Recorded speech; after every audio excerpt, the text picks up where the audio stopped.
Hello. How's everyone doing? People in the back, how you doing? Good. People in the front, you good? People in the middle? Alright. That's good news. Alright, so let's start this night off nice and clean before I get very dirty. So, Brooklyn Beckham, David Beckham's son, has just been signed to a famous Premier League club. I can't remember off the top of my head, I do apologise. And he goes up to his dad, David, and says, "Dad, I've been picked to play for this team. What number shirt should I wear?" And David says, "Where for out there, Romeo?" There we go. That's the kind of night it's going to be, guys. That's the kind of night it's going to be. Alright, my impression of a man with a plastic hip standing next to a fireplace.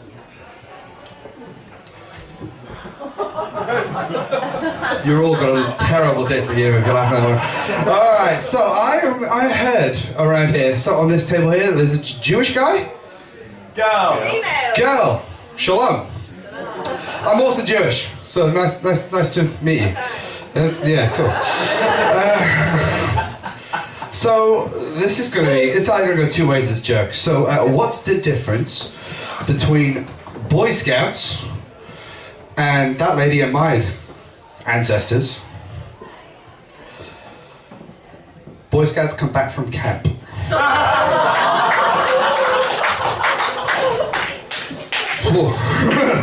Yeah, so keep with the Jewish theme. My granddad, sadly now dead, unfortunately, not through a concentration camp, died of cancer.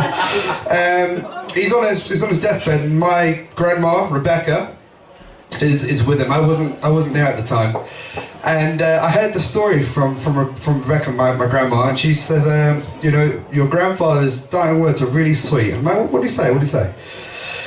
He said, I got to do the voice because he's very old Jewish guy, so it's kind of like a bit like this, and a bit of a way like this. He used to talk like this with the bits. And he says, "Rebecca, you've been with me for 60 years, and you've been by my side. When we first met, I bought you an ice cream. We kissed, we made love for the first time. You were there by my side. When I had my first business, I went bankrupt, lost all of our money. You were there by my side. Now I'm dying, and you're still here by my side. Rebecca, you're a fucking jinx." Thank you. Alright, now it's time to get a bit more dirty here, okay? Because I am not a clean comic, as I don't know if you've been made aware. So we're going to keep with the puns with the one-liners, because I normally tell stories. I normally do memoirs and stories, etc. So I'll keep with the one-liners just to keep you entertained, okay? So, first joke, and do shout out if you know the answer, okay? What's the difference between Madeleine McCann and a boomerang? Boomerang comes back. Jerry McCann didn't murder a boomerang, ladies and gentlemen.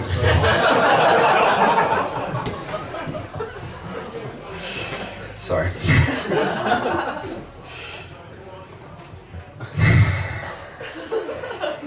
I'm a bit nervous now after this one, after the next one. What's the best way to get chewing gum out of your hair? Peanut butter. Cancer.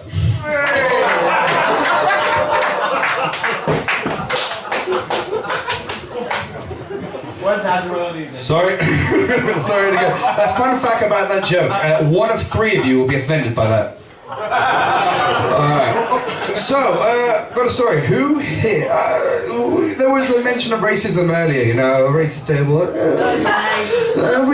It's all forgiven and forgotten, you know. I think you gotta have a good sense of humour.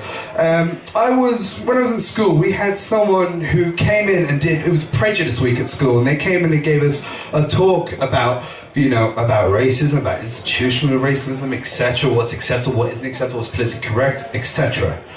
And they had this speaker at this event, and it was the whole school, not the year, but the whole school was in the assembly hall. And he starts saying, you know, and he was, not that it matters here, he was a black man, and he was starts talking about, you know, why this is wrong. And if you laugh at it, you give it power. And in order to prove his point, to expose the sort of hypocrisy of prejudice and racism, he told a racist joke. What his joke was what you call 550,000 black men buried head high in concrete. AfroTurf. And I fucking lost my shit laughing. I'm the only one in the whole school laughing. They all turn around and look at me, and now I'm a bad person. And I had to get up and say, well, I thought it was funny. I mean, not in a bad way, in a good way. I just think it's funny. And then I kind of felt like I hadn't sort of saved my arse here. So I just out of nowhere got this brave sense of courage and just stood up and says, who are you to say what I can and can't say because of the skin of my colour? Because the colour of my skin, beg your pardon, I fluffed that line. Now who's racist? They were saved. They were saved. So how many people here are single? I'm not trying to fuck you, I just want to know who's single. Single? Single? Have you gone on any crazy dates through such devices like Tinder or Plenty of Fish? Bad dates? Awkward dates? I've seen other people Bill Cosby dates? Too soon. Well, I went on a date with a girl about 3 months ago now, and we go to this restaurant, we're sitting down, and she basically says, look, before the menus got here, because look, before I start, I want you to know something. And I was like, oh shit, she's married, or she's got a dick.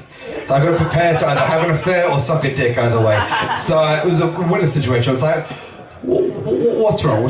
Tell me what's wrong. She goes, I have an eating disorder. Now I have full control of this eating disorder. I just wanted you to know, because sometimes it takes me a while to get through a meal. I was like, okay, sure, I understand. Now I'm one of these people who likes to show compassion and empathy, and I do that by making a joke out of the situation, you know? I believe if you don't laugh, you'll cry. So on my feet, I sort of said, oh, so which eating disorder do you have? Do you have the good one or the bad one?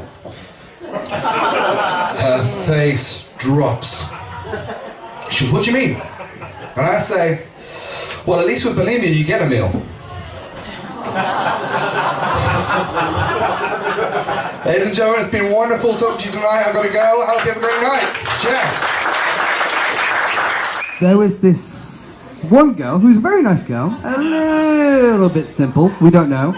To be, you know, that's sound ahead to mind. Basically what happened was, I used to basically go to hers to occasionally get, how do I word, sucked off. In a nice way. Not in a sort of meaningless, sexist way. I just occasionally like getting a blowjob, and she was the girl who was up for the task. Hats off to her.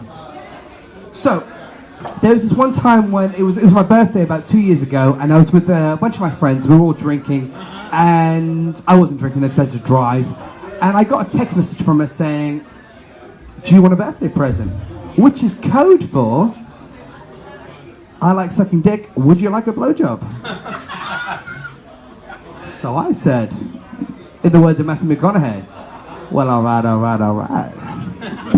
So, I basically go on my way in the car, say, sorry guys, I've got to go, I'm going to get blown. Because I'm honest, you know, I'm not gonna tell my, you know, I'm not that guy.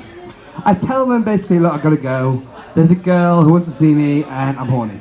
Because I'm always horny, because I'm a struggling comedian. This table knows what I'm talking about. You know. So I'm driving down there, and she lives like in Sidlesham, which is like the kind of country lanes way, you know? And I'm driving down these country lanes, it's going darker and darker and deeper, and I realize something terrible. I realize I haven't washed my dick. Now, I'm many things, but one thing I am is not a dirty motherfucker, right?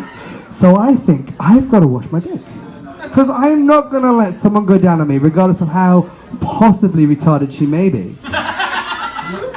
I still have pride, you know? I have pride. So, I'm driving down this country lane. It's dark as hell.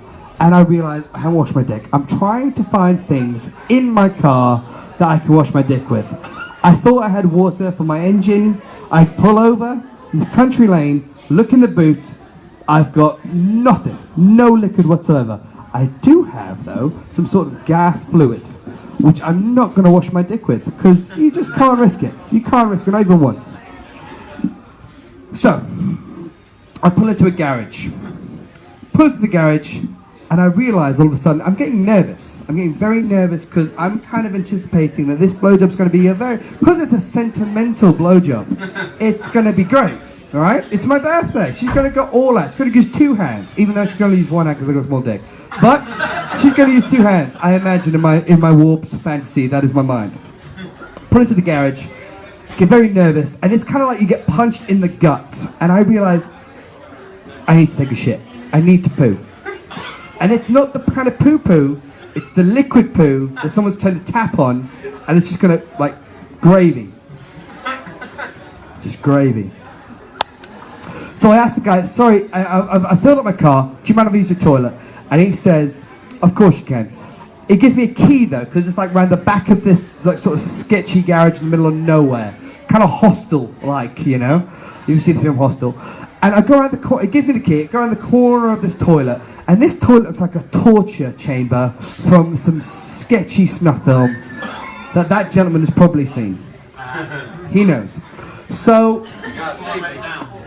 I go into this toilet, and I'm praying to God for this toilet roll, because I'm going to shit. Liquid. Not poo, liquid. I finally go into this toilet, the lock is broken in the cubicle. So what do you do when the lock is broken in the cubicle? You do what anyone else does, which is you squat on the toilet and you push your hands out. You know what I mean? You push your hands out. And he knows. And I am starting to literally empty my bowels, which at this point is just bovril. Just ow, it burns. And I'm pooing. And I hear someone come in. Now I have the only key to this toilet, and I've stupidly left this toilet unlocked. You can lock it, you know, the main door. You can lock this because I imagine they have a heroin addiction sort of place there. And a lot of people like to shoot up in the toilet, so they keep the toilet under a lock and key. I had that lock and key, and I'm shitting my guts out at this point. So I'm standing there, shitting. And I hear someone come in. And my arms are getting tired. And he's got like sort of heels on his boots. I hear like a... getting close. And there's only a cubicle, by the way. There's no urinals here. So he has to come to my one singular urinal. Pardon me. I'm holding it like that. And I'm bracing. And he opens the door with no problem. Because I realised it's a pull door.